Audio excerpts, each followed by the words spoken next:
Sa part na ito, ipapakita ko po sa inyo paano namin linisin ang aming mga mag display. Inuuna ko sa taas at inaalis muna sa kanilang mga pwesto. Pinupunasan ko muna isa-isa bago ko sila ibalik sa kanilang pwesto. At ganun din sa iba, tulad ng thermo tumbler. Kung napansin nyo, inalis ko muna lahat bago ko linisin.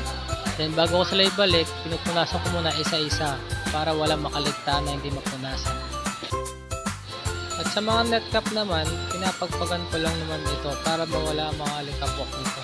At pinupunasan na din ang kanilang pwesto. At ganun din sa mga throw pillow at rubber pillow. At ganoon din sa canvas bag.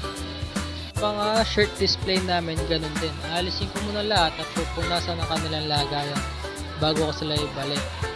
Then bago ko naman sila ibalik, ipinapagpag ko muna sila isa-isa para mawala ang mga alikabok.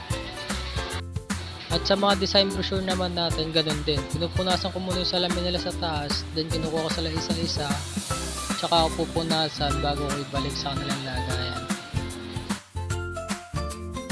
Sa part na ito, kagaya ng nasa unang video, aalisin ko muna lahat, then lilinisin ko muna ang kanilang lagayan.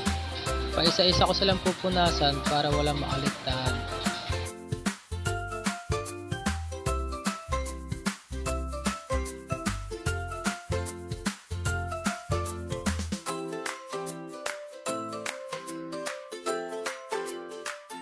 Sa part na ito, ganito ko ayusin ang aming mga bargain display. Pinayos ko sila by color.